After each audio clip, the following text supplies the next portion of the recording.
lahat.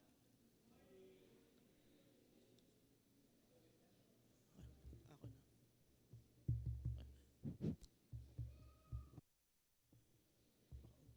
Ayun. So in a few moments po mag-start na ang ating panambahan. At kung meron po kayong mga konting reminders lang po, kung meron kayong mga cellphone, pwede po natin i-set yan sa off or pwede po natin siya i-silent mode. And pwede na rin po tayo umupo sa ating mga upuan.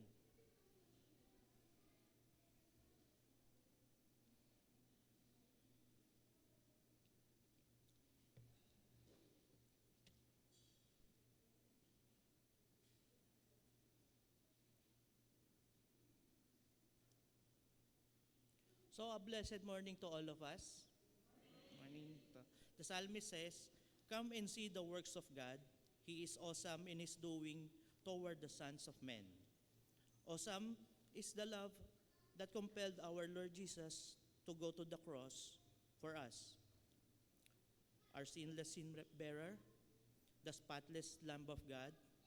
So brothers and sisters in Christ, let us celebrate God for His awesome work in our lives, and let us give a big clap of praise for the gift of His presence within us.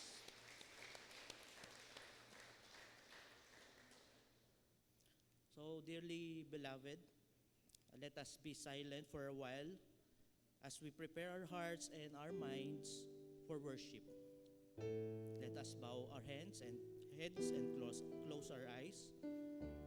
Let our inner being approach the presence of God with a heart that magnifies the greatness of His majesty.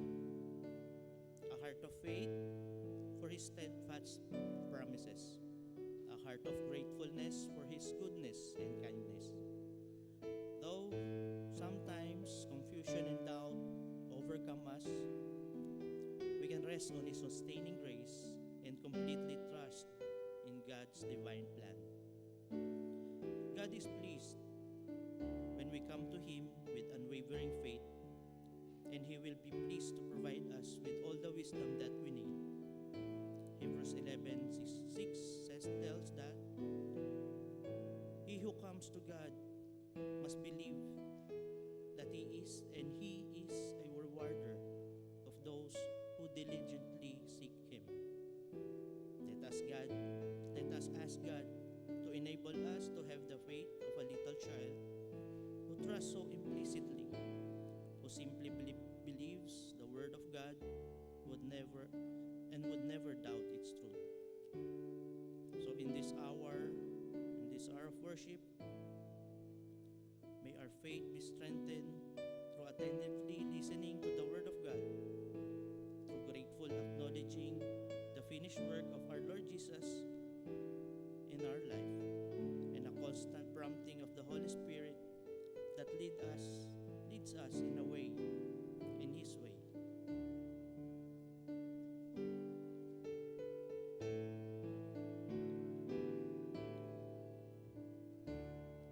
So let us all stand and let us sing our opening hymn. We praise Thee, O God, my Redeemer.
let us read responsibly the call to praise and worship taken from the book of Exodus, chapter 15, verses 1 to 11 to 13 and 18. And this will be a responsive reading. I will sing to the Lord, for he is highly exalted. The Lord is my strength and my song. He has become my salvation.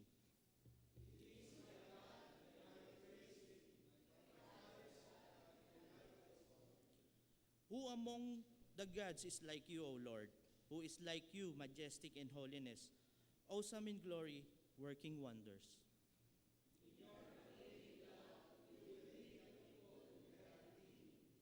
In your strength, you will guide them through your holy dwelling. In the sanctuary, O Lord, your hands establish, and altogether, the Lord will reign forever and ever. Let us again sing our hymn of response. Come thou, Almighty King.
Let us all be seated. And join me as I pray. Let us bow down our heads and close our eyes.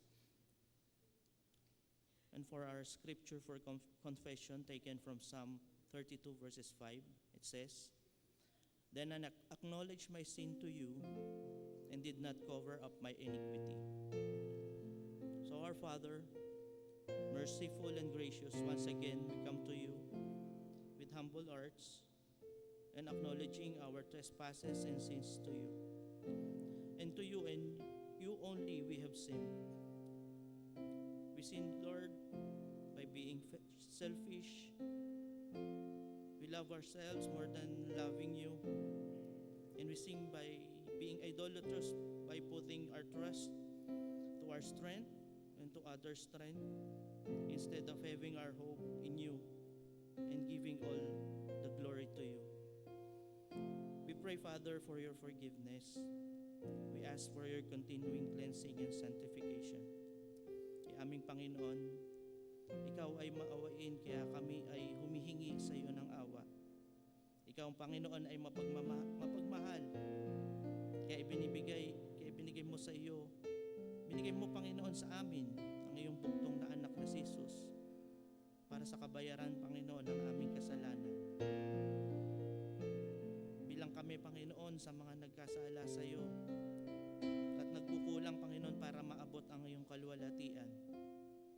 At maituturing kami, Panginoon, na walang pag-asa. Ngunit pinagkaloob mo sa amin ang mabuting balita, Panginoon, ng aming kaligtasan. At sa iyo, Panginoon, kami aasa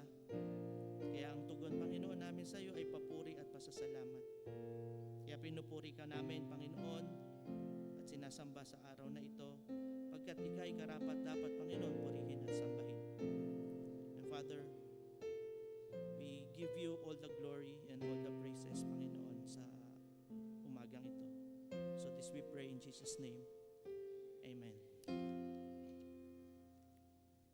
For our hymn of response, let us sing, My Jesus, I Love Thee.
Mga minamahal, ating sariwain lagi ang mga katuruan ng ating pananampalatayang Kristiyano na sinasaad sa ating Katisismong Heidelberg.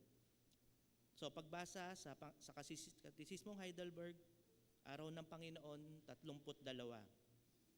Ang tanong, ano ang mga susi sa kaharian?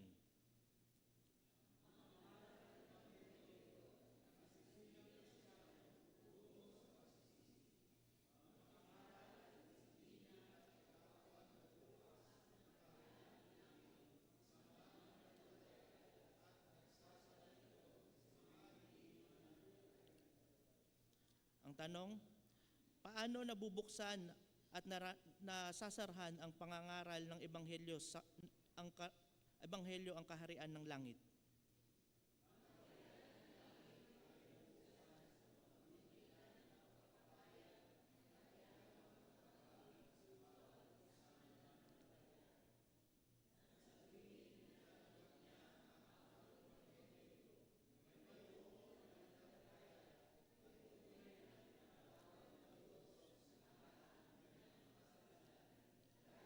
Ginawa ni Kristo.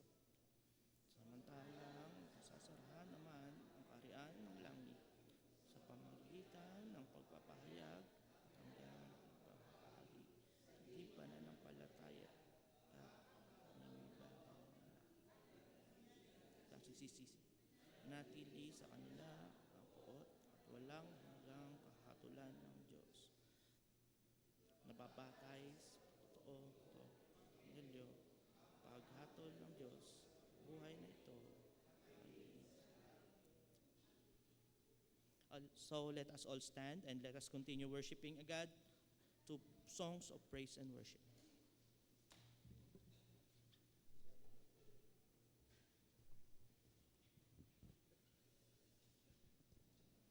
Hello. Ayan, good morning po sa ating lahat. Samahan niyo po kami na papurihan po ang ating Panginoon sa umagang pong ito.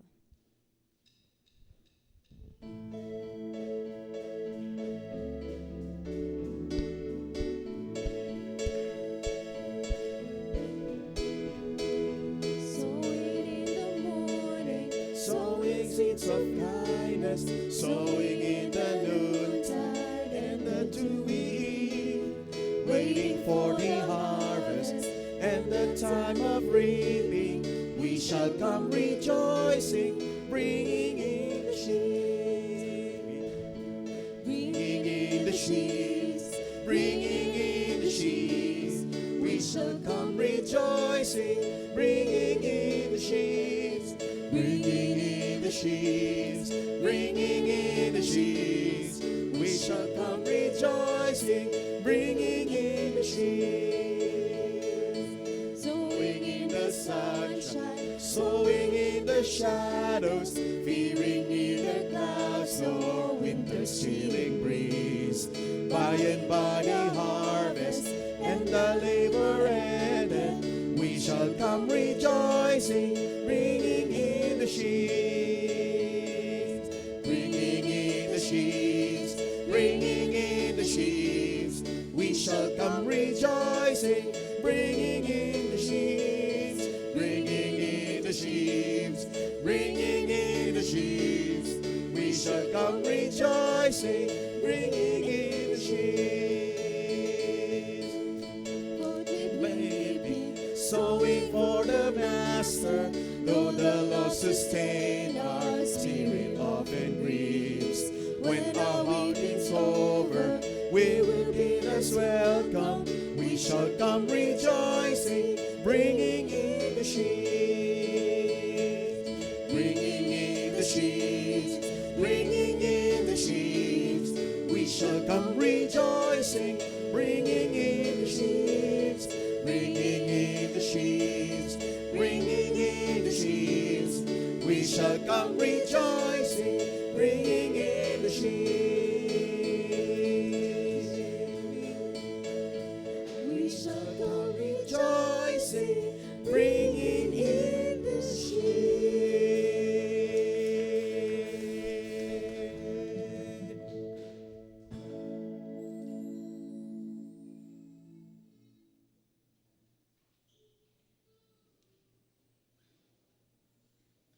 All may be seated.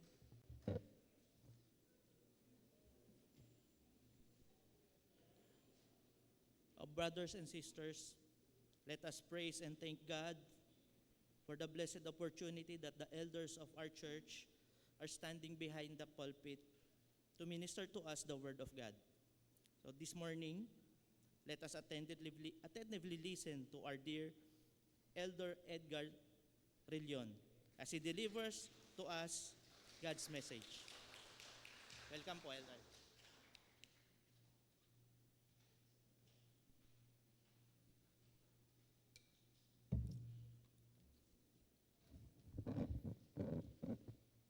Mapagpalang umaga, pinagpala talagang umaga na ito dahil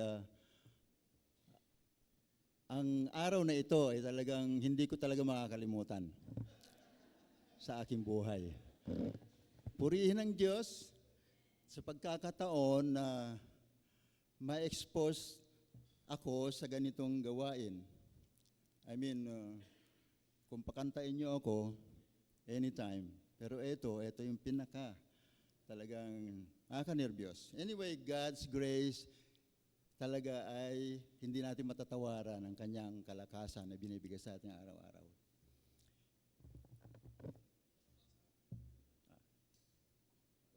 Sorry ha. matuyuan ako eh. Okay, natutuyuan na nga ako. Anyway, napansin natin yung kanta, Bringing in the Sheaves. It tells about harvesting. Alam ko na marami sa atin na nanggaling din sa probinsya at nakita natin kung paano mag-ani. Na-witnessan natin yung mga farmers natin na talagang buong sikap, na talagang buong lakas na sila ay nag-aani. Pero bago yung ani, bago natin matamo yung joy, merong sorrow. At yung pagtatanim, yun ang sorrow ng mga farmers. So, makikita natin dito sa ating teksto. At nais ko pong tumayo tayo para basahin po natin yung text para po sa pagbasa ng salita ng Diyos.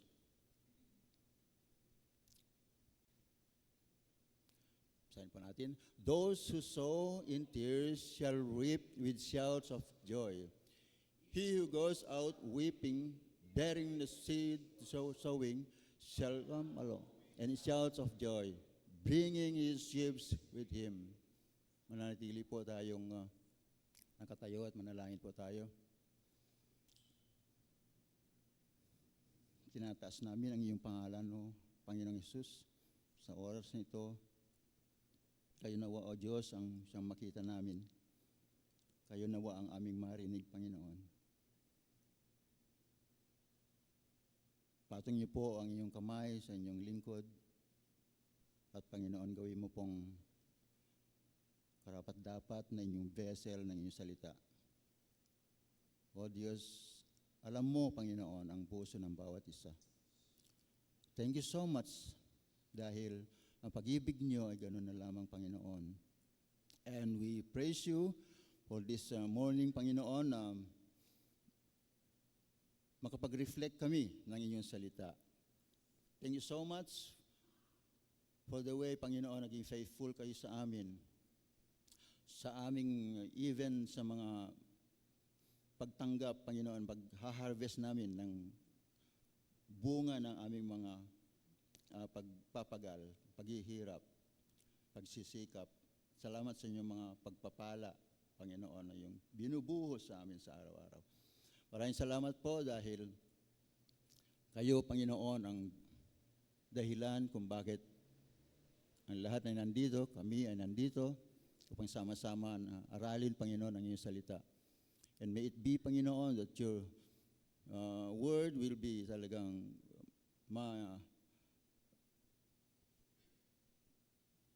maging masaturate po ang aming mga puso, ang iyong salita. We praise you and bless you, and thank you, Lord, in Jesus' mighty name. Amen.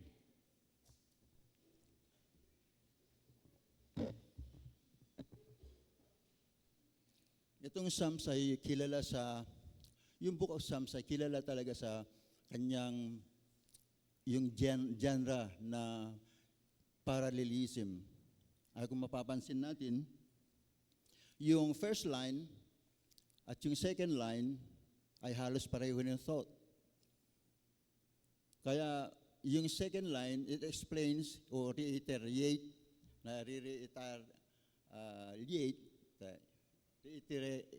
ano ba yan? Sorry. Yung thought ng first line.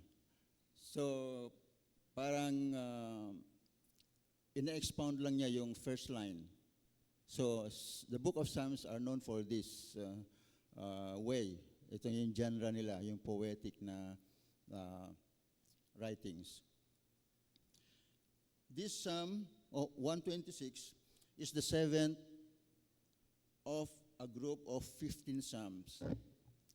Pangpito to, mayroong group ng 15 Psalms na hanggang mula 120 to 134 of Psalms na tinawag na the Psalms of decrease or the Psalms of ascents. Nakikita natin dun sa mga title minsan before, dun sa after, yung every chapter makikita natin dun na nakasulat minsan, Psalm of ascents or the Psalm of decrease. It means ascending. Ito yung may kinalaman dun sa paglalakbay nila mula sa pagka-captivity ng Babylonia. At naglalakbay sila nung pinauwi sila ng Panginoon, pinabalik sila sa Zion o sa Jerusalem. Ito yung mga kinakanta, itong group of songs na ito ang kinakanta. Kasi siguro kasama yung modern times, kasama yung bringing in the sheaves. Pero ito yung kinakanta nila. Kasama yung sikat na kanta na Psalm 137 na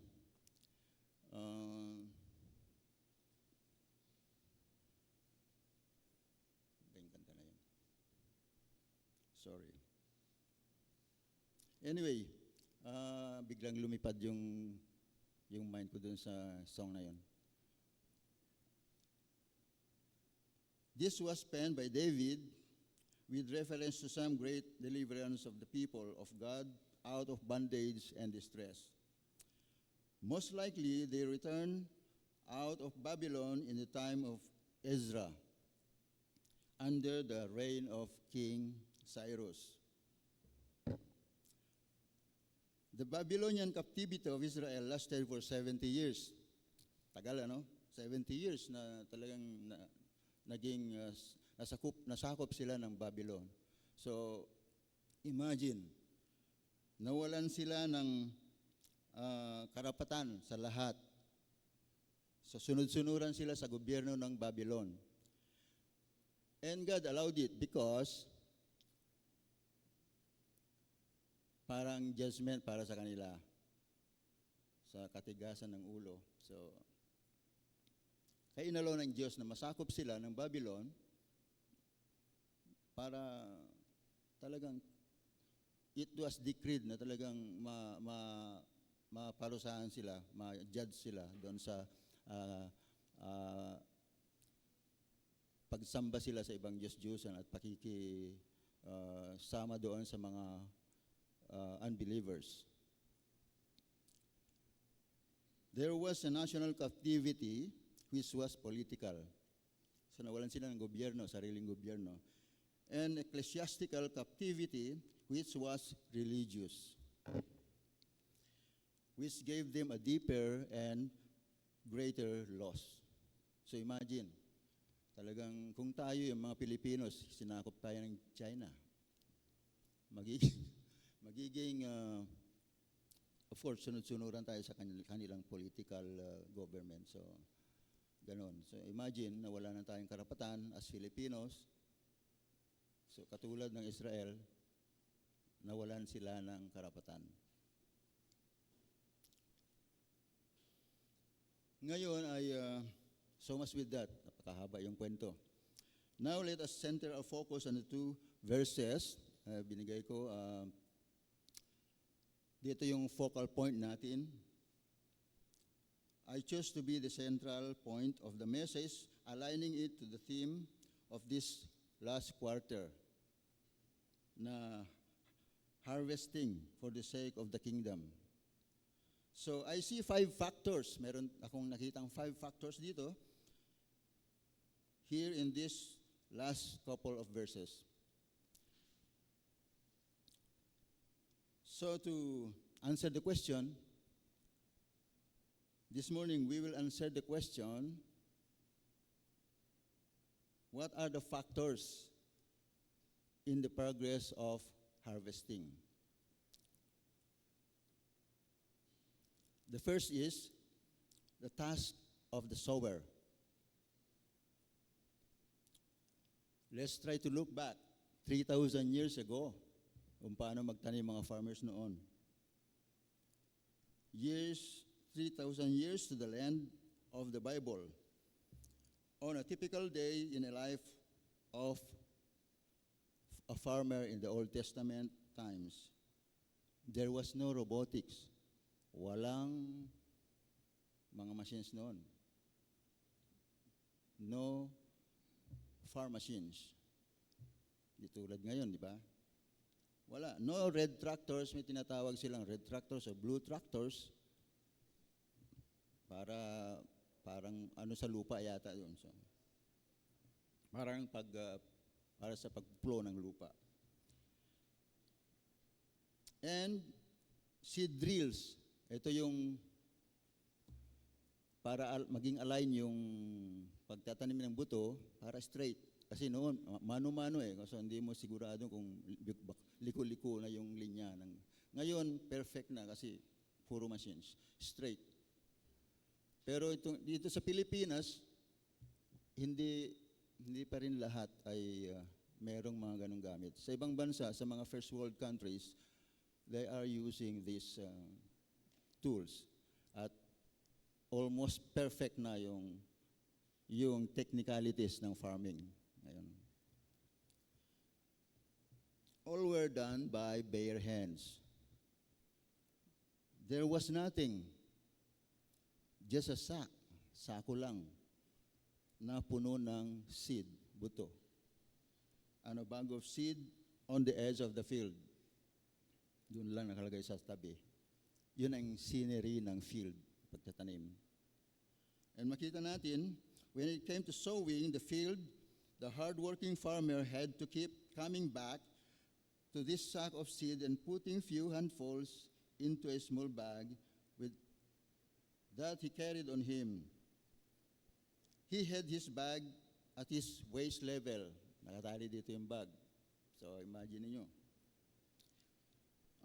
He goes along the field and scattering the seed into the ground. His limbs, his muscles ache with his work. Talagang mananakit yung mga buto-buto at mga muscles. The sweats will flow, the heat is beating down on him, and he had to do it again till the next day until the whole field will be sown with the seed. It is a continual thing. It is a consistent, repetitive work in the field. So, yun ang mano-manong pagtatanim ng araw. Alam niyo po, dati nung panahon ni Adan at Eva, nung create ng Panginoon ang tao, maganda ang fellowship nitong si Adan at Eva sa Panginoong Diyos. Until that time, alam natin yun na nag-fall sila dun sa disobedience na ginawa nila sa Panginoon tungkol dun sa bunga ng isang puno na pinagbabawal ng Panginoon. And that was the time na naputol yung fellowship. God made him go out from the garden. Ito yung si Adan. This signaled the shutting out of him and all his guilty race from that communion with God, which was the bliss and glory of paradise. So iniwan nila yun, yung mga privilege ng garden. But it was only sent to till the ground. But the man, si Adan ay talagang pinadala lang dun sa lupa na kanyang sasakahan. Dahil ang punishment niya ay, sige, magtanim ka para sa iyong kabuhayan. So, doon nag-umpisa ang pagtatanim ng tao para mag-survive. The ground out of which he was taken. He was sent to a place of toil, not to a place of torment. Mabait ang Diyos. So, pinarusahan si Adan, pero may kasamang biyaya, may kasamang magandang kalooban ang Diyos doon sa ginawa niya. So, hindi niya talaga pinarusahan na by death or anything, o electric chair o ano. So, hindi yung harsh na parusa, kundi binigay lang niya yung hirap, sorrow, the sorrow and pain of surviving in this earth. Hindi niya talaga binigyan ng torment. Hindi niya inalaw na talagang totally masira si Adan at Eva. Our first parents were shut out from the privileges of their state of innocency. So yung privilege ng innocence, nawala na yon. Hindi na pure. Nawala na lahat. Kasi meron ng stain of sin in them. Yet, they were not left to despair or hopelessness. Ganun na lang ang grace ng Panginoon. So, kahit na ganun, ay talagang nag-iwan pa rin ng Panginoon ng option na somehow meron pa rin siyang natitirang awa sa tao, especially to Adam and Eve.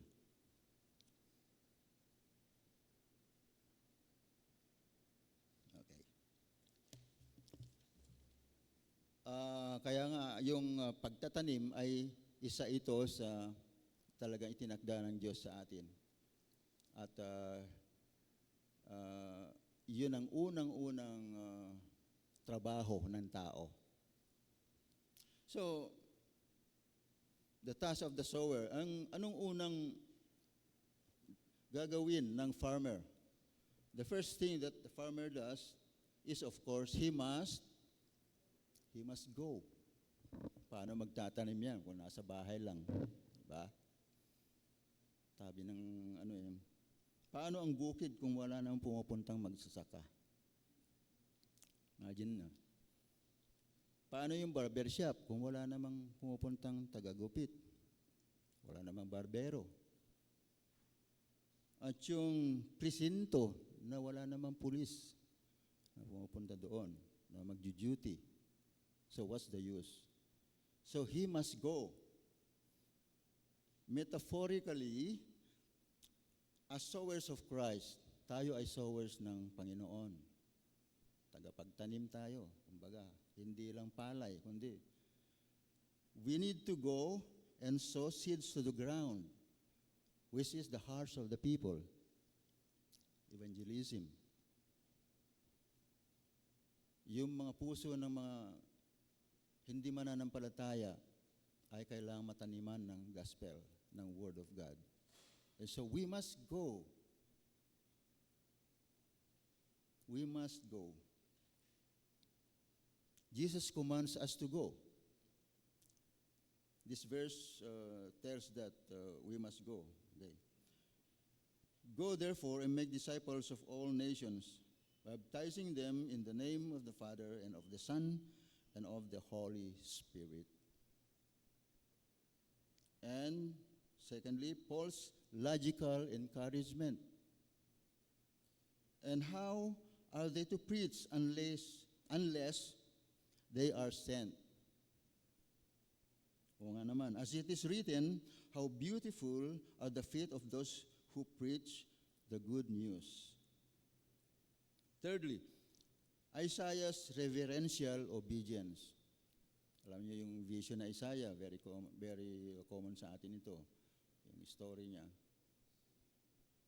And I heard the voice of the Lord saying, whom shall I send, and who will go for us?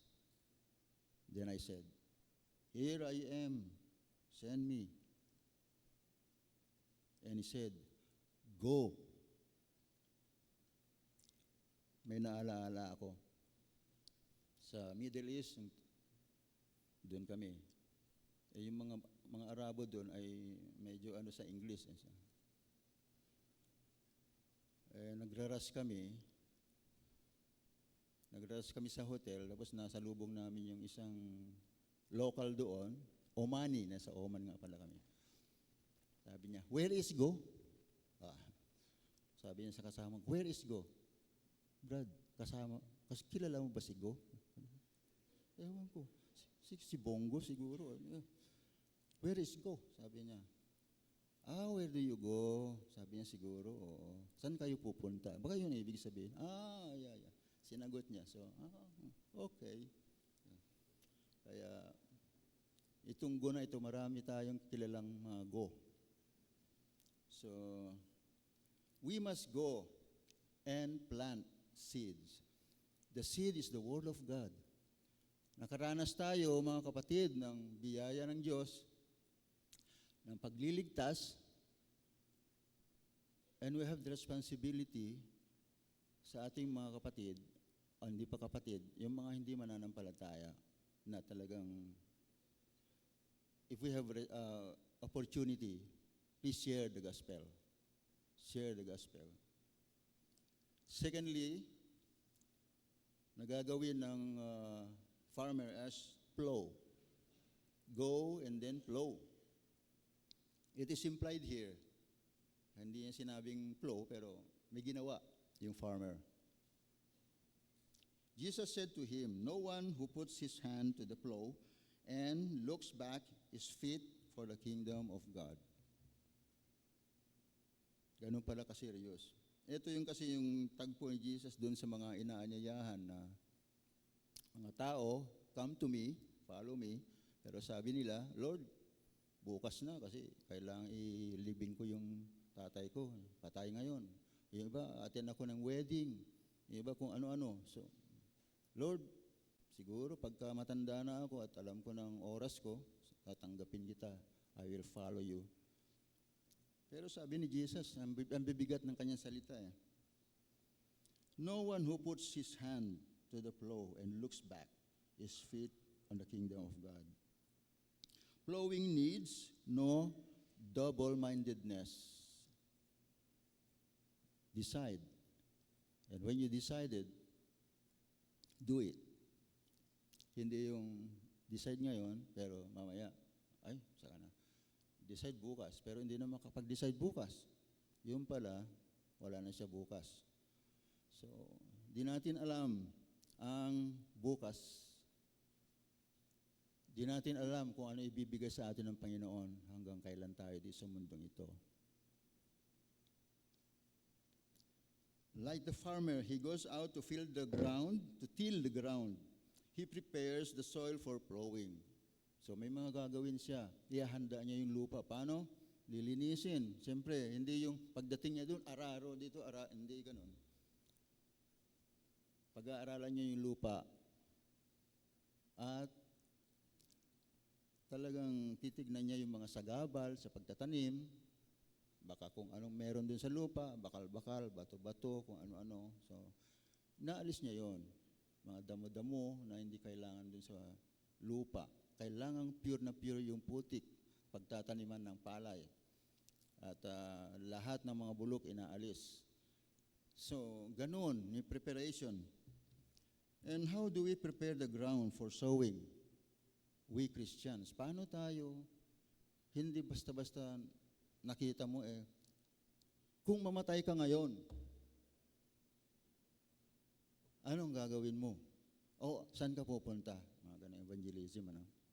O kaya, tanggapin mo ang Panginoon. Agad-agad, walang preparation. How do we prepare? We need to prepare also. Kailangan, tignan muna natin, if kaibiganin muna natin, ano ba yung mga interes ng tao, kung personal evangelism ito. Kung mass evangelism naman, of course, may mga iba rin yung approach pagka mass evangelism. Sowing the seed in public is different from sowing the seed man to man. So, magkaiba yon. At mahirap din ang magtanim. Sabi nga nila, magtanim ay di biro. Di naman makayuko. Hindi makaupo. So, talagang alanganin yung tayo mo. Especially nowadays, especially nung araw na wala pang traktora, wala pang mga machines na kamay lang ang pinapagana noon. Pero noon ay puro kamay. We don't only go, but we have to do the task of the Lord has assigned us. We go and prepare the soil where God has sent us. We go and make way for the seed, which is the word of God, to be sown in the hearts of the lost. How do we prepare for sharing the gospel? Ito na. Nakita ko yung style ni Jesus doon sa Samaritan woman doon sa, of course, Samaria. Samaritan woman sa Samaria. Oh. Alam naman sa Samaritan woman sa Judea. Okay. Anyway, To make it short, anong ginamit niya doon? Tubig. Dahil nasa balon siya at nauuhaw siya. So, connected, Pinalabas niya doon na may tubig na buhay na nagbibigay buhay sa tao at hindi na mauuhaw di tulad ng tubig na nasa balon. Ang galing na evangelism niya doon. Na ito'y mauuhaw ka pa rin kahit anong panayang inom mo. Maya't maya, mauuhaw ka pa rin. Pero siya, ginamit niya yung tubig na buhay na walang, ang tubig na walang pagkauhaw. I mean, the living water. And He is the one. He is the living water. If we drink the water, the living water, hindi na tayo mauuhaw. Ang ganda ng transition. I mean, yung kanyang entrada doon sa Samaritan woman. At ano pong nangyari? Yung woman na yon ay, ano pong ginawa? Nag-share siya. Sinner, excited na excited. I saw the Messiah. I heard Him talk. And I knew I have discovered the truth. Nagtanim siya. Nagtanim siya. Yung buto na binigay ni Jesus sa kanyang puso, nagbunga. At in-spread niya yon, in-scatter niya sa mga kababayan niya. At nagbunga rin. Napunta sa, karamihan napunta sa matabang lupa ang buto na kanyang natanggap. Naalaala ko nung sumasama kami sa camping ministry ng CGM.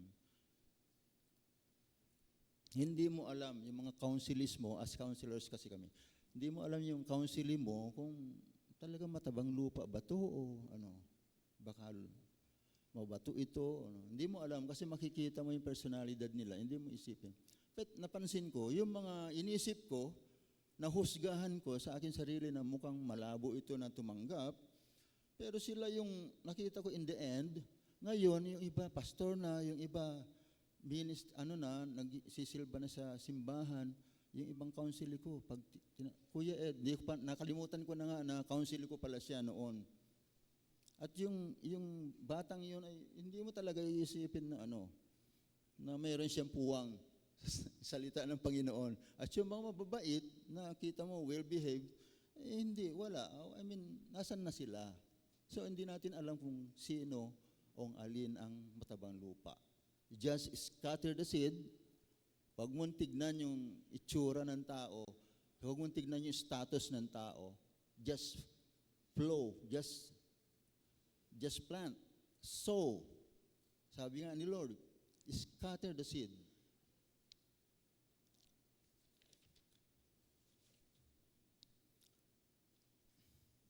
Tuloy natin, what are the factors of the progress of harvesting? Second is the tears of the sower. Pangalawa pa lang tayo, mukhang last ko na to. Hindi na yata ako makakaulit.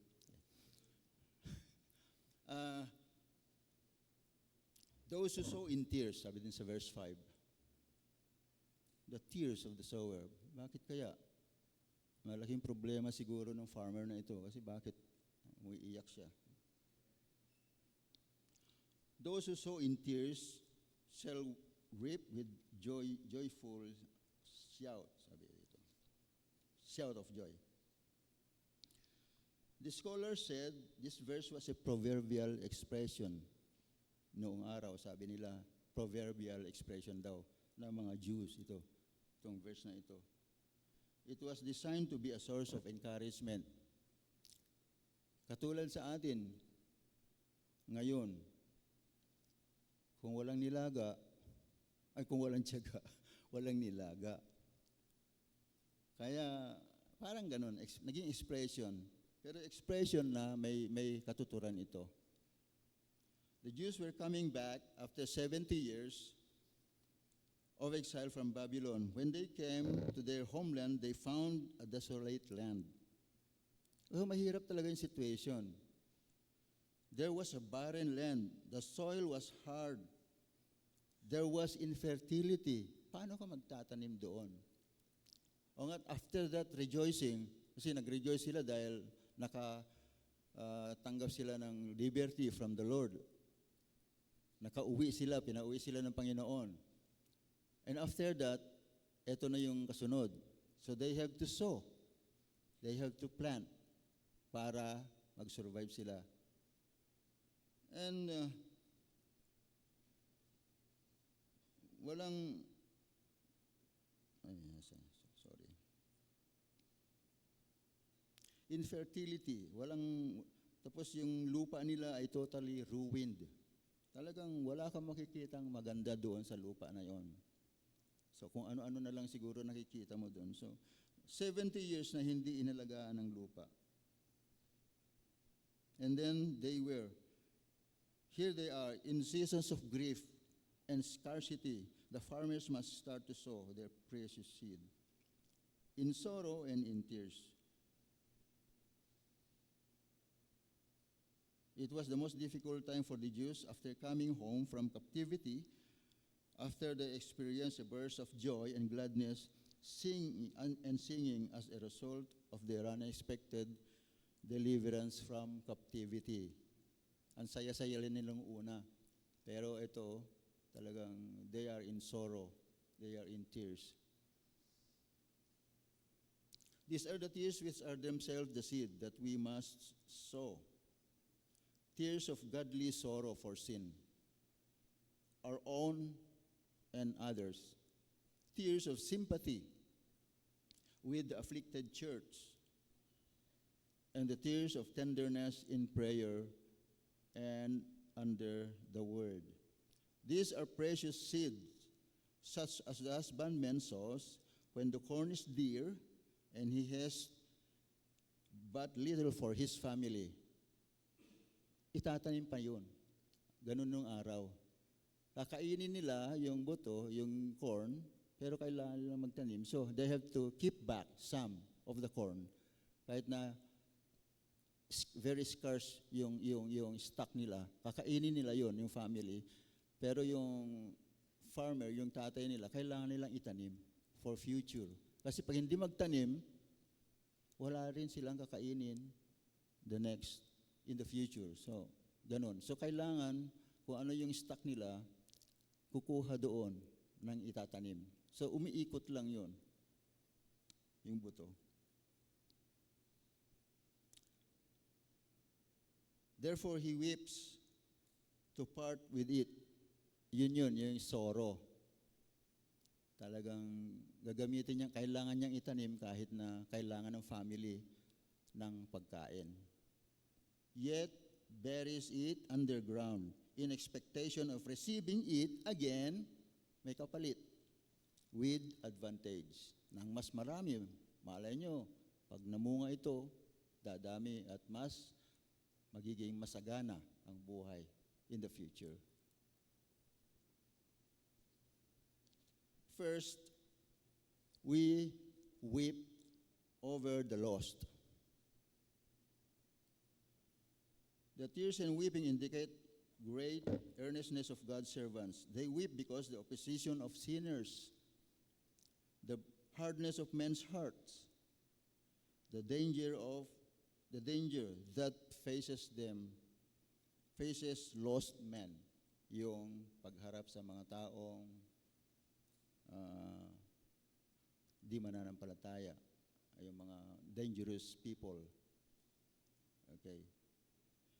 But most of all, ito po yung ano.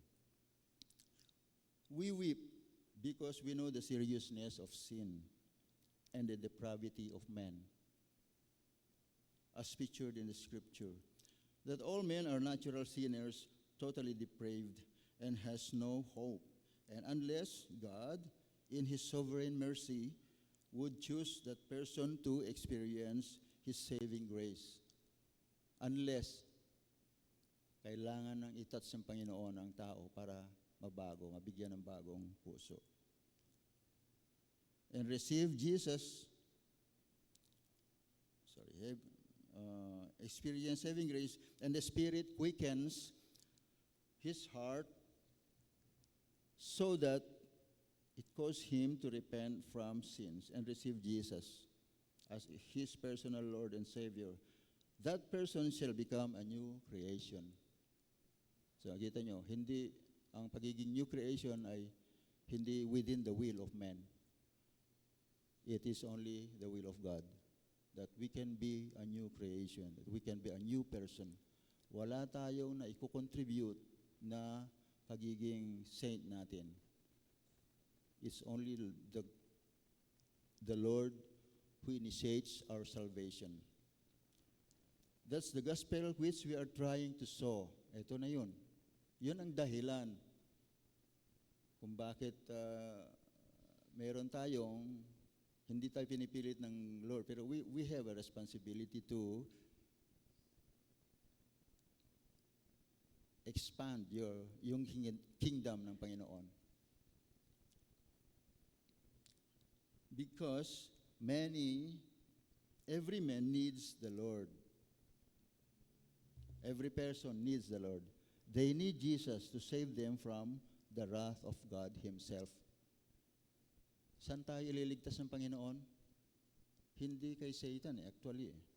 Ililigtas tayo sa kanyang wrath. Kanya rin yun. Okay? So wala tayong mapupuntahan.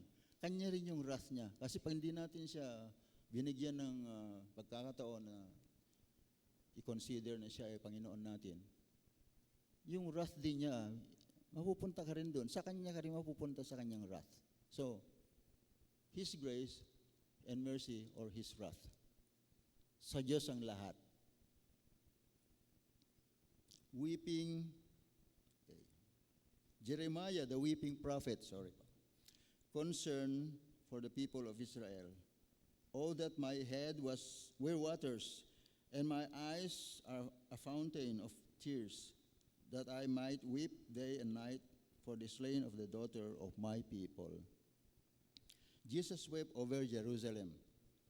O Jerusalem, Jerusalem, the city that killed the prophet and stones those who are sent to it. How often would I have gathered you, your children, together as a hen gathers her brood under his wings, and you were not willing. The Lord has a broken heart for lost people.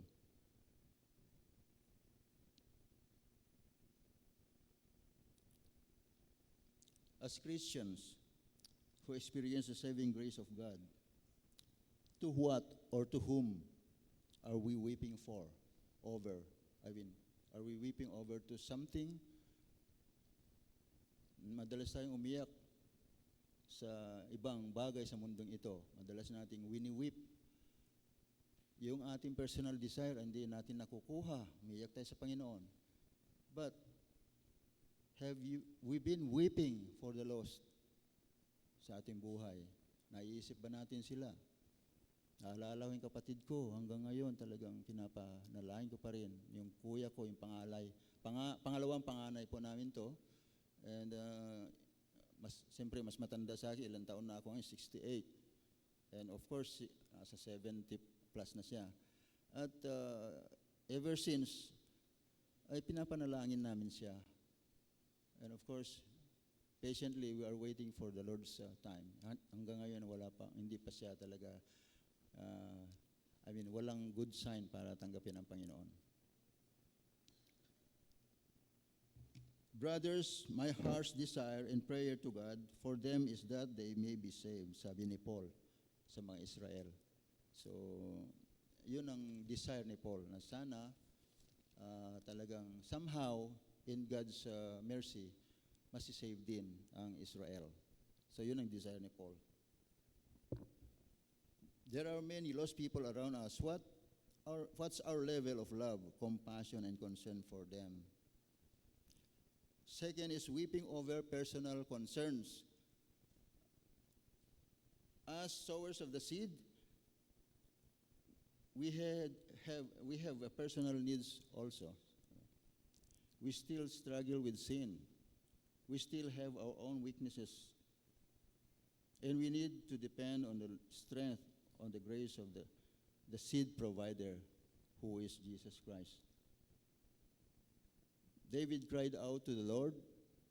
Si David ang pinaka-sikat sa pag-iyak sa Panginoon. Si David. You have kept count on my tossings. Put my tears in your bottle. Are they not in your book? Sabi ni David. And also Peter wept for repentance after he denied the Lord. And he went out, sabi dito, and wept bitterly. So, maintindihan natin yung feeling, yung status, yung pakiramdam ni Peter after that. He denied Jesus. Ay, hindi ko kilala yun. Ay, hindi, nagkakamali ka. Ay, hindi ko talaga. Tapos tumilaok na yung manok. So, anong feeling yun? And Jesus saw him eyes to eyes. Nagtinginan sila and pakiramdam. But Jesus is so gracious at nagsisi naman si Peter, so pinatawad si Peter. The seed is the word of God. Sorry. Ano ba ako? Sorry po. Dun po tayo sa under weeping over personal concerns. Paul wept in the service of the Lord, serving the Lord with all humility and with tears and with trials that happened to me through the plots of the Jews. Si Paul din, marami rin siyang worries, sorrow na nangyayari sa kanyang buhay bilang servant ng Panginoon. What are the factors in the progress of harvesting? We are in the third factor na. The bearing of the seed. The bearing of the seed. Bearing the seed of power. And sabi ni Paul dito, for I am not ashamed of the gospel, for it is the power of God for salvation to everyone who believes, to the Jew first and also to the Greek. In Romans 1:16. The seed is the word of God. Now the parable is this, the seed is the word of God. Easy lang yung verse. And thirdly, for which I am suffering, bound with chains as a criminal, but the word of God is not bound. So, mababago ang lahat ng bagay sa mundong ito, pero ang salita ng Panginoon ay hindi mababago. Nananatili ang salita ng Diyos. There is power in the word of God. They could bind Paul, but they couldn't bind the power of the word of God. Secondly, bearing the seed that transforms. Since you have been born again, not of perishable seed, but of imperishable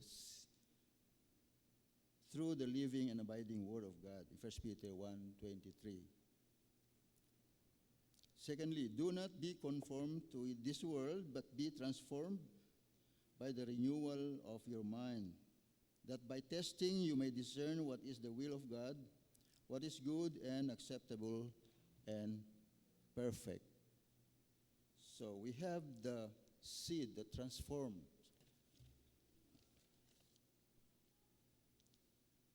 Let's see, what can the seed bring? Ano bang maibibigay yung seed na ito? There are two things. The seed brings faith. So faith comes from hearing, and hearing through the word of Christ. Romans 10:17. And the second is, seed brings eternal life. Truly, truly, I say to you, whoever hears my word and believes him who sent me has eternal life. He does not come into judgment, but has passed from death to life. John 5:24. We bear the precious word of God. Mga kapatid, what will we do now with this seed? Tatago ba natin lang dun sa drawer lang, doon sa sako, o doon sa barn? Saan natin tinatago yung seed na nasa atin, na pinagkatiwala ng Panginoon sa atin? And sometimes, nag-iisip ako talagang, isa ako, ako yung unang-unang guilty. Marami akong hindi nagagawa in terms of sharing the seed of God. Meron, paminsan-minsan, pero it's not that, hindi ganun ka on fire sa sharing. Di tulad ng bago akong Kristiyano, biyaya ng Diyos talagang on fire lagi. Alam mo yung mga bata sa Panginoon, talagang nandun pa yung apoy. Pero hindi naman excuse dahil tumanda ka na, wala ka ng energy, so excuse ka. Hindi naman physical kundi yung fire sa puso natin. So, hindi kailangang pumunta sa Vietnam or sa ibang bansa para maging missionary or doon lang sa tabi-tabi. Meron tayong taong alam mo na kailangan niya talaga ng gospel. Especially ang dami ngayon ng mga taong talagang naguguluhan, wala talagang patunguhan ng buhay. May mga kilala tayong ganun. Puntahan natin yung one time. If they are your friends o kakilala, take time na talagang magkaroon ng strategy para makausap mo siya, yayain mo siya sa Jollibee, sa McDo. Medyo magastos lang, pero it's worth. Pag tumanggap yun, talagang hindi nababayaran ng pera yung kaluluwa na nadala mo sa Panginoon. It's God's, pa rin yun. It's all God's initiative kung sino yung kanyang ililigtas. Kahit na isang balde yung luha mo sa isang tao, pero hindi pala siya talaga pinili, sometimes ganon. And even kahit na hindi mo inayakan ng tao, isang share mo lang,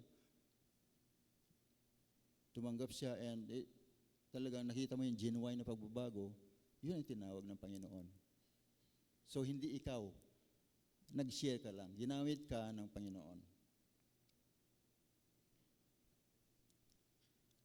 Sowing the seed in every place.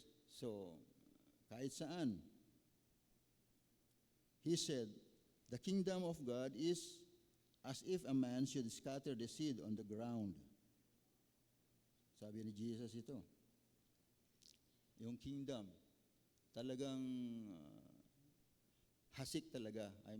Katulad nung araw, talagang ginaganon lang yung mga buto. So, ngayon, medyo systematic na ngayon. Modern days are far more systematic yung kanilang pagtatanim. In the parable of the sowers, Jesus didn't say that you must throw your seed only on the good soil. By the way, hindi mo naman talaga alam kung nasan yung good soil. Pero ngayon, nadidetect na kung saan yung good soil. The point is where we are to be seed sowers. No, sowers are to be sowers of the Word of God. Jesus explains that we must sow seed everywhere. We don't know and we can see where the good soil is. We just scatter the seed and the Lord in His sovereign plan knows where the good soil is. Jesus is the one who gives the quickening. He causes the seed to grow. Kaya kahit saan. So, sowing the seed is anywhere. So, we can sow seed. Kahit doon sa mga squatter area. Nagagawin din kami noon doon nung nandun pa kami sa church sa Santa Cruz. Doon sa At talagang ibang-iba rin. Ibang lupa doon. So, kung mapunta ka din sa mga mayayaman, medyo ibang lupa rin. So, anyway, we can sow the seed everywhere. We can sow the seed anytime. But in your hearts, honor Christ, the Lord as holy. Always being prepared to make defense to anyone who asks you for a reason for the hope that is in you, yet do it with gentleness and respect. So always being prepared. Therefore, my beloved brothers, be steadfast, immovable, always abounding in the work of the Lord, knowing that in the Lord your labor is not in vain. This man came to Jesus by night. Si Nicodemus. Kita mo? Siguro nagpapahinga na si Jesus that time. Dapat maglagay si Jesus dyan sa kanyang pintuan. Do not disturb, di ba? Do not disturb. Kasi busy. Pagod na si Jesus. Maghapon na nag-minister doon sa bundok. Maghapon talagang nag-preach, tumulong, at nagpagaling ng mga may sakit. At that evening, meron pa rin siyang bisita. At yun ay si Nicodemus. Pero in-entertain niya. So, we can sow seed anytime. Kahit madaling araw, huwag na magagalit. Kung meron talagang nag-aas ng meron akong tanong tungkol paano ba maligtas. Kung madaling araw na, papasukin mo na kasi gustong maligtas na. So, share the gospel. Huwag kayong manghinayang. Baka kinabukasan, nagbago na isip, ayaw na makinig. So, sayang. Okay.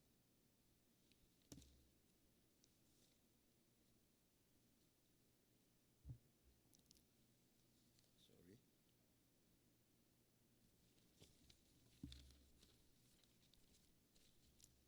Hirap talaga ng bago lang talaga. Okay.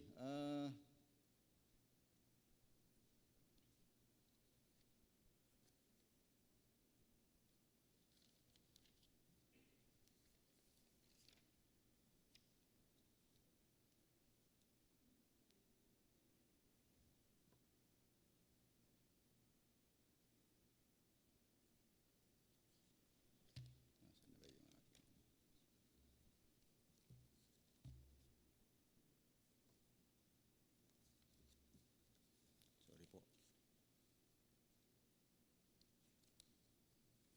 Sa 4 na po tayo. Okay.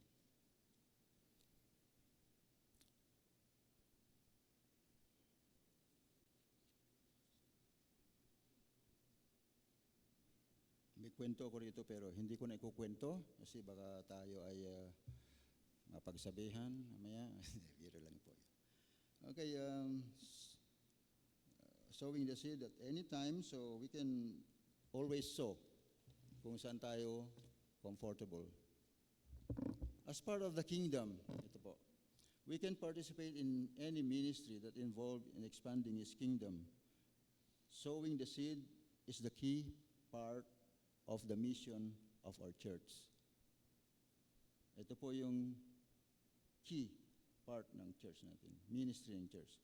We can sow the seed like in the distribution of the Bibles or by sharing our own testimonies of what God has done for us, giving Him the glory. We can maximize the distribution of our bundle of 7 gospel tracts.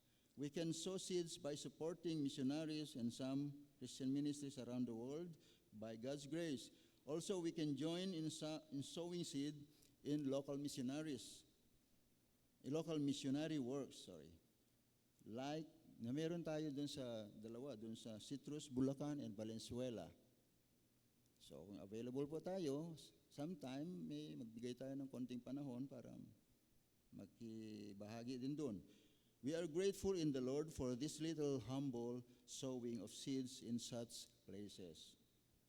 We also are sowing seeds in the lives of children in Sunday school. I-maximize po natin itong mga ministries na ito. Sowing seeds in YA and KR. God's word is actively sown in the lives of men, in the men's group, and in the ladies' group as well, and in the other sectors of this church. We maximize this ministry for God's glory, for His kingdom. Purihin ang ating Panginoon sa Kanyang katapatan. Ang bawat isa ay may responsibilidad na maging sower of the seed of Christ. Kahit sa mga maliliit na kaparaanan lamang ang maging buhay na patotoo din sa mga hindi mananampalataya ay isa rin pagtatanim ng buto. Makita nila yung ginawa ng Panginoon sa iyong buhay.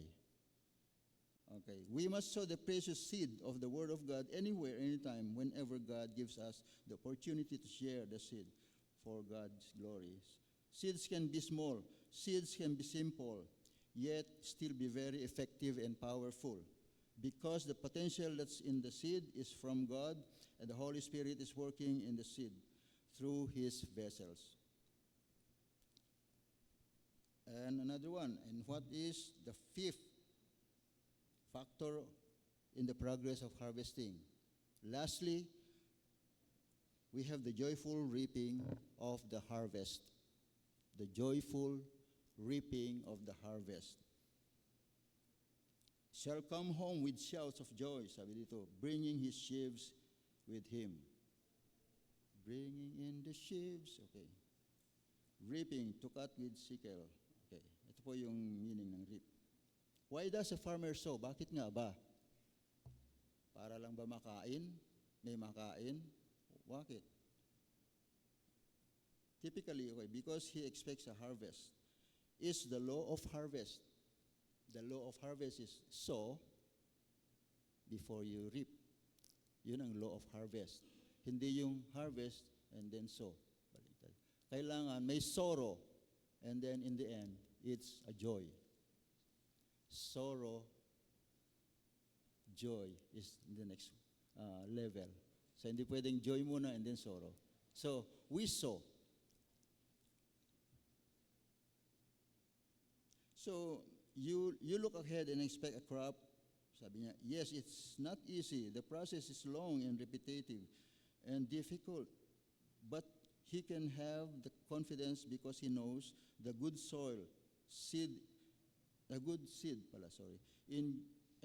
good soil will produce a good harvest. If that is so, he will have shouts of joy and will come home bringing his sheaves. God wants us to sow. Nais ng Diyos na tayo ay magtanim ng kanyang salita sa puso ng mga tao. Whether unbelievers or believers, His seed continues to grow in the hearts of men. Even sa ating mananampalataya, the seed continues to grow in us. It ministers to us yung salita ng Panginoon. So, bringing the sheaves for the kingdom.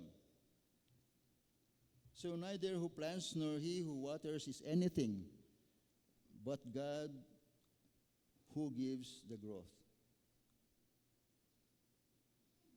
Doing our part and responsibilities, be encouraged, CCCN, of all the sowing you've been involved. Alam ko na naging busy rin po tayo, karamihan sa atin, mga workers ng Panginoon, there will always be seed that falls on the good soil. And it will bear fruit in the glory of God, for the glory of God. Sowing seed of God is not a pointless thing. It is not a meaningless activity. Everything you do in sowing God's word, He has a purpose. There's a goal. There's a future harvest you're looking forward to. Meron po. Of course, the farmer is dependent on the Lord to send rain in due season. Everything is dependent on His sovereignty. In the same way, we are dependent on the Lord to give the increase. So wala tayong magagawa dun sa pagtubo ng ating tinanim. It's only God who do the growing, siya magbibigay ng fertilizer para lumago yung halaman. He causes the seed to grow. All we have to do is to share the seed of the gospel, and He will do the growing.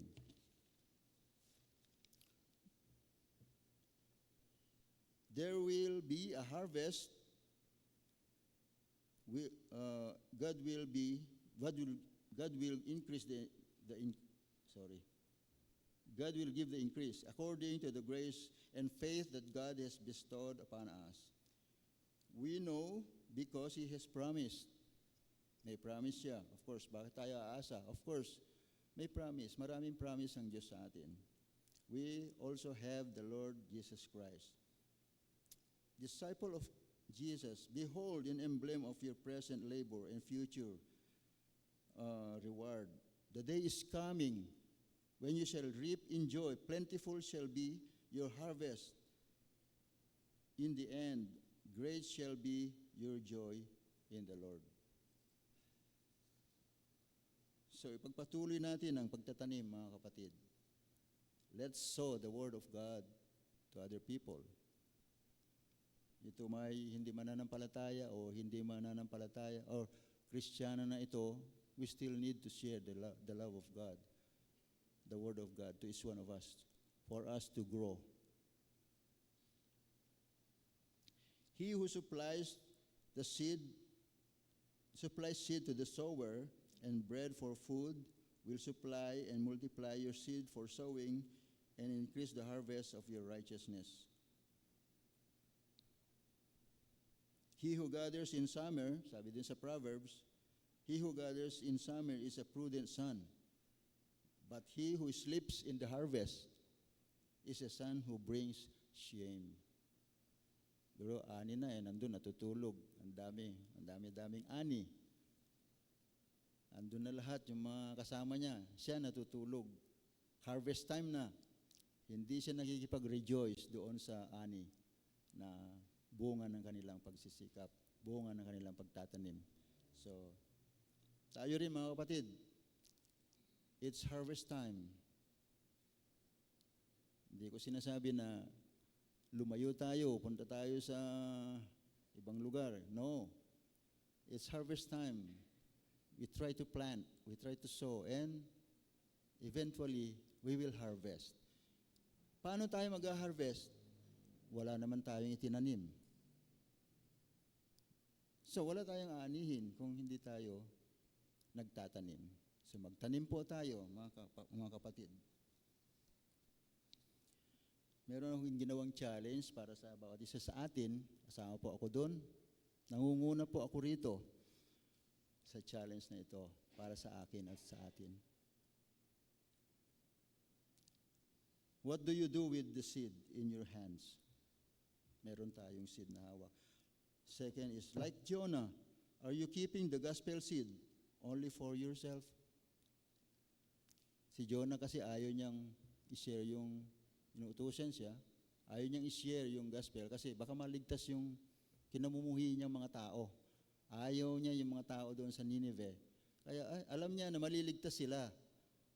Gaganda yung kanilang buhay pagka nag-preach siya doon. Pero ayaw niya kasi nga yun. Kaya kinip niya yung sa kanyang sarili yung gospel o yung good news. So that's it. Are we like Jonah?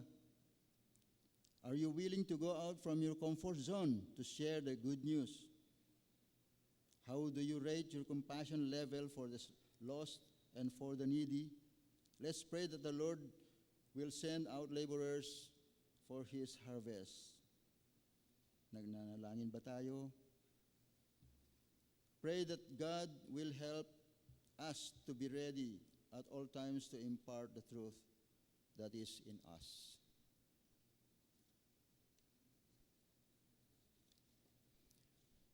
Those who sow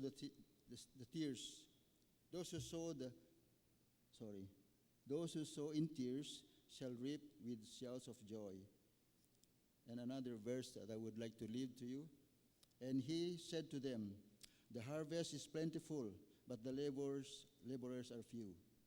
Therefore, pray earnestly to the Lord of the harvest to send out laborers into his harvest. Let's pray. Father, we thank you.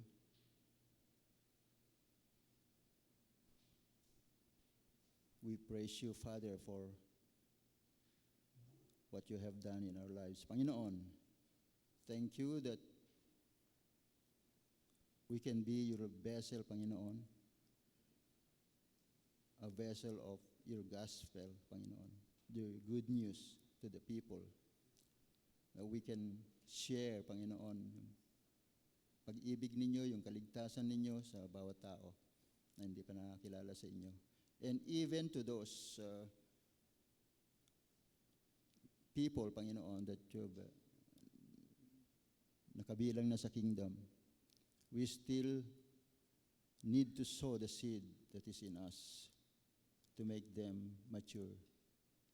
Para mag-mature kami, Panginoon, patuloy yung pagtatanim namin ng buto sa bawat isa, sa bawat puso ng bawat isa, that we may become mature, that we may have the mind of Christ in us.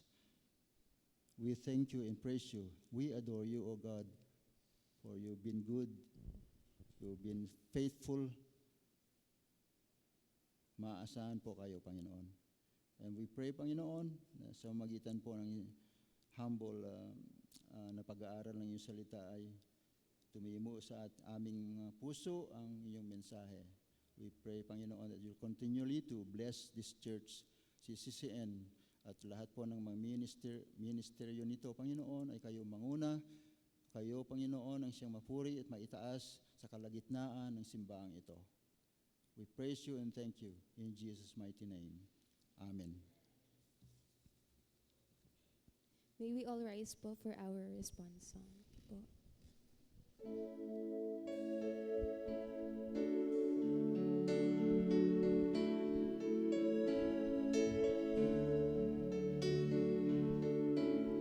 Every day they pass me by,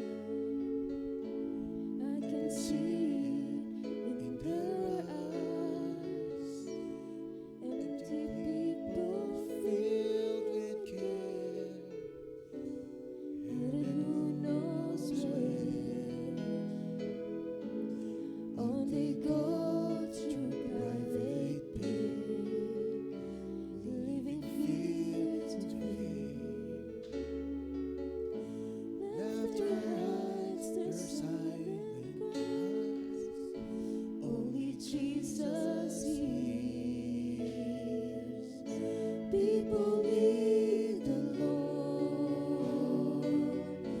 People need the Lord. at the end of broken dreams is the open doors. People need the Lord.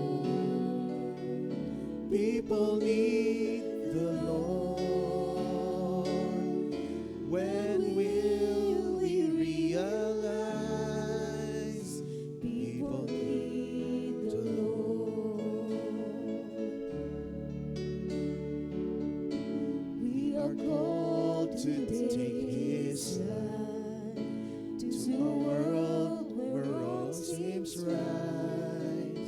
What could be too great a cost for sharing life with one who's lost? Through His love, our hearts can feel all the grief they bear. They may see the words of life, only we can share. People need the Lord. People need the Lord. At the end of broken dreams is the open door. People need the Lord. People need the Lord. When will we realize people need the Lord? People need the Lord. People need the Lord. At the end of broken dreams is the open door. People need the Lord.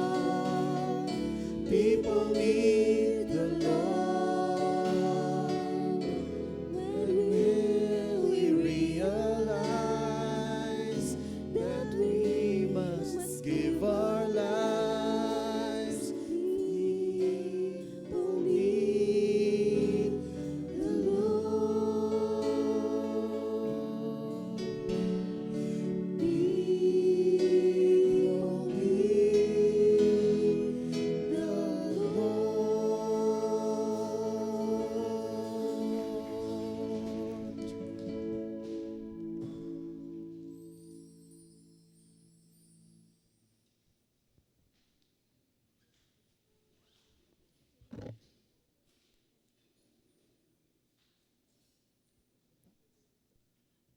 all may be seated. Let us now express our gratefulness to God for what He has done for us through the accomplished work of our Lord and Savior Jesus Christ. The psalmist says at Psalm 54 verse 6, I will sacrifice a free will offering to you. I will praise your name, O God, for it is good. Kaya tinatawagan ko na po ang ating mga deacons to collect our offerings.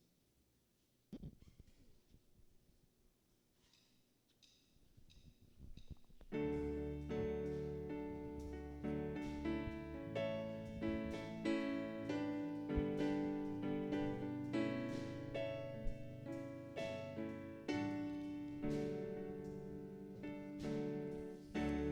come before you today, and there's just one thing that I want to say. Thank you, Lord. Thank you, Lord, for all you've given to me, for all the blessings that I cannot see. Thank you, Lord. Thank you, Lord. With a grateful heart, with a song of praise, with an outstretched arm, I will bless your name. Thank you, Lord. I just want to thank you, Lord. Thank you, Lord. I just want to thank you, Lord. Thank you, Lord. I just want to thank you, Lord. Thank you, Lord. I just want to thank you, Lord. Thank you, Lord.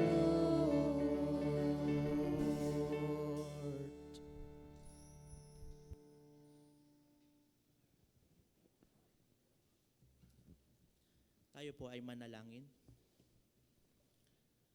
Panginoon, kung sa kabutihan lang, Panginoon, Ikaw ang mabuti at kami ay hindi. You alone, God, are good, Panginoon, at ang iyong goodness, Panginoon, ay ipinaparanas mo, Panginoon, sa aming mga buhay. Kaya nagpapasalamat po kami, Panginoon, sa iyo sa mga pagpapalang ito, sa mga salaping ito, Panginoon, na ipinrovide mo, Panginoon, para sa amin. And Father, we offer these finances, Panginoon, ang mga offerings na ito, ang regular offerings and our mission offerings, Panginoon, we dedicate it to you.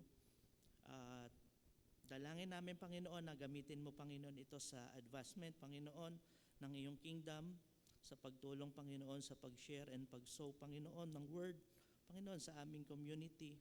At ang dalangin din namin, Panginoon, ng iyong kalooban ay patuloy mangyari, Panginoon, sa mga salaping ito. And Father, we ask and pray this moment, Panginoon, sa pagpanalangin namin na patuloy mong i-supply, Panginoon, ang aming mga pangangailangan. And we also pray, Panginoon, na pagpalain mo, Panginoon, din ang source, Panginoon, ng aming mga income.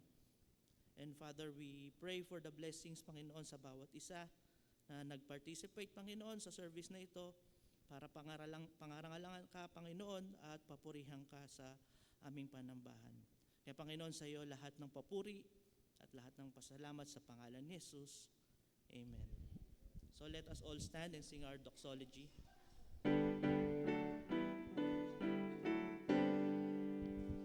Praise God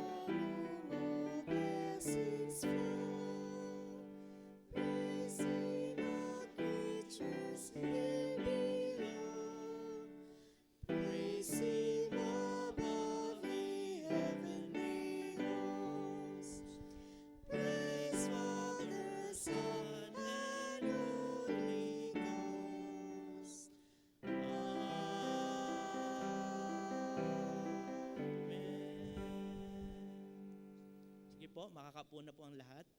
And we will now go on to our greetings and church announcements.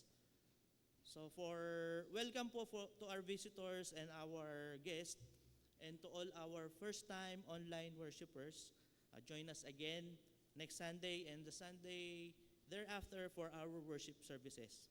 And also we welcome po and welcome back po kay Pastor Julius and Sister Cherry Umawing. Welcome po at nakasama namin muli kayo sa panambahan. And wala na po tayong ibang visitors.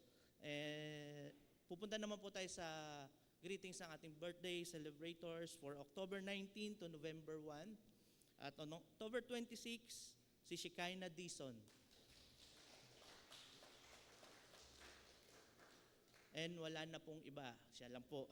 Wala na rin pong wedding anniversary and celebrators.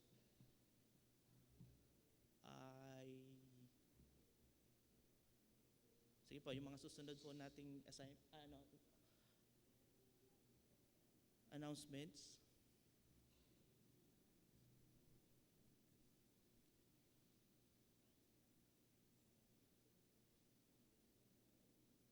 Yun, okay. No? So, next Sunday po, tandaan po natin, next Sunday, October 26, 2025, gaganapin po natin ang ating Reformation Day celebration. At hindi po sa lugar na ito. Tandaan po natin, no? Hindi po wala po tayong service sa lugar na ito, kundi gaganapin po natin ang ating service at magtitipon po tayo bilang classes, kasama po natin ng mga ibang churches sa ating classes sa Brittany Function Hall. 9 a.m. po yan, magsisimula. Parang service din po natin pero mag-extend lang po tayo ng konti hanggang 3 p.m. So ang theme po ng ating Reformation Day celebration is Rediscover the Identity of a Reformed Church. So sa Brittany Function Hall, diyan lang po, malapit lang, isang sakay lang din po. Kung imbes na dito po kayo dumiretso, pwede na pong dumiretso doon sa Brittany Function Hall. Tapos magdadala din po tayo dahil 9 a.m. to 3 p.m., we will bring our own pack lunch po. Doon po tayo magsama-sama at mag-fellowship ng ating mga lunch. Pwede tayo mag-share or kung gusto nyo pong magpasobra, pwede rin po. So, yun po, doon po tayo magkikita at isa-celebrate po natin ang ating Reformation Day on the next Sunday. And sa mga, ang alam po at pag-usapan po natin regarding po sa vehicle is ang isang biyahe lang po tayo at seniors po ang priority natin. At tanungin na lang po natin ang ating special events coordinator for our 8. So 8 o'clock ang alis dito. So ang priority po natin ay mga seniors at isang biyahe lang po tayo. Yung sa may mga kakayanan naman po na pumunta na diretso doon, diretso na lang po tayo doon. At meron din po tayong Reformation shirt. Yun po yung souvenir shirt po natin. Yearly po tayo nagkakaroon ng souvenir shirt.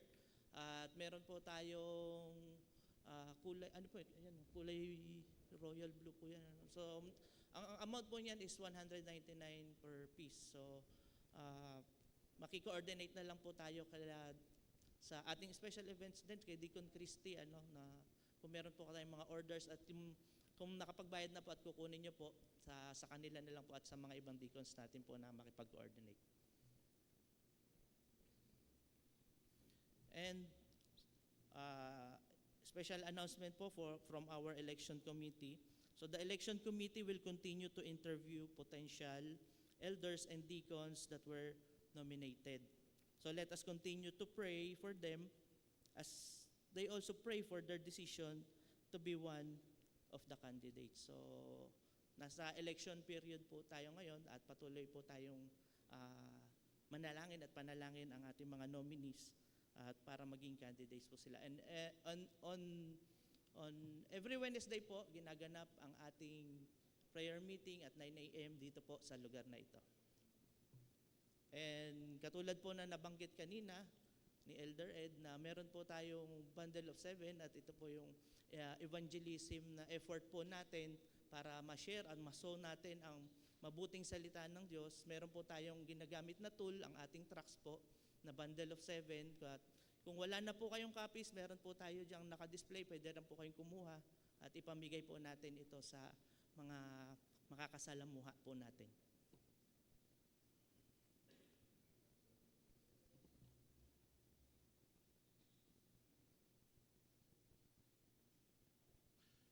So, bago po tayo magtapos, meron po tayong mapapanood na konting video presentation po dahil po ay ngayon ay Missions Month at ito po ay panoorin po natin.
So yun po ay yung video updates po natin sa mga ginagawa natin na mga gawain sa Citrus tsaka sa Valenzuela.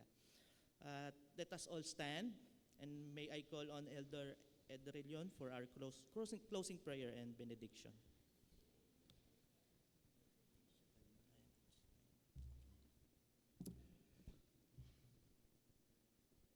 Let's pray.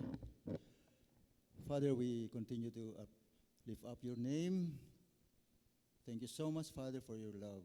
Each one of us. Thank you that your word is so rich, Panginoon, at it can transform our lives. It's a powerful tool, Panginoon, para sa mga taong hindi nananampalataya sa inyo. We pray, O God, na talagang kumilos po kayo sa mga, hindi lamang po sa loob ng CCCN, kundi Panginoon, dalahin po namin na kayo ang kumilos din sa labas na aming simbahan. And Panginoon, gumamit po kayo ng mga tao na willing to serve you. Panginoon, willing to be a tool for your glory. At Panginoon, maraming salamat po sa inyong kabutihan sa CCCN. We continue to pray, Panginoon, itong church na ito na iyong tinatag. And we continue to lift up, Panginoon, yung mga ministries ng church na ito. Panginoon, kayo ang mag-lead, O Diyos. Hayaan yung kayo, Panginoon, yung masunod ang inyong mga plano para sa simbahang ito. Maraming salamat po.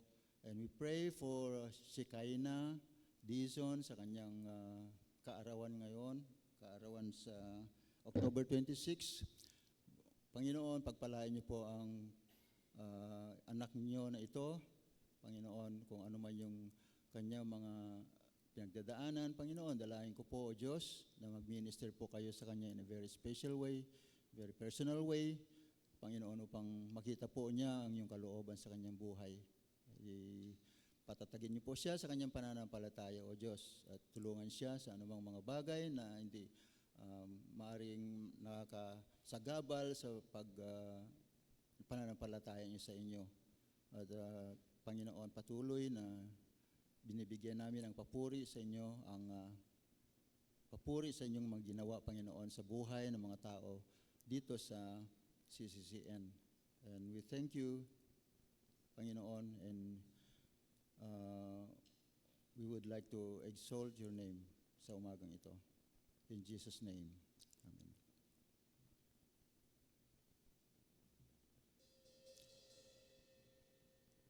The Lord bless you and keep you. The Lord make his face to shine upon you and be gracious to you. The Lord lift up his countenance upon you and give you peace.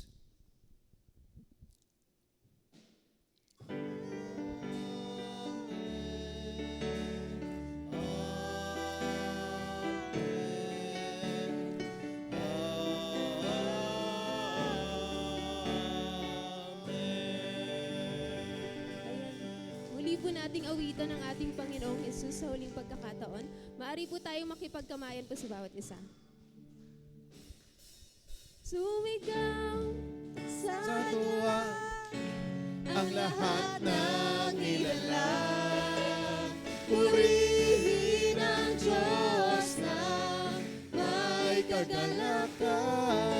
Sumigaw sa galang ang lahat ng nilalang. Purihin ang Diyos na may kagalakan. Wagas na papuri sa Kanya ay ibigay. Purihin siya, awitan siya, luwalhatiin siya. Sumigaw sa galang ang lahat ng nilalang. Purihin ang Diyos na may kagalakan. Sumigaw sa galang ang lahat ng nilalang. Purihin ang Diyos na may kagalakan. Wagas na papuri sa Kanya ay ibigay. Purihin siya, awitan siya, luwalhatiin siya.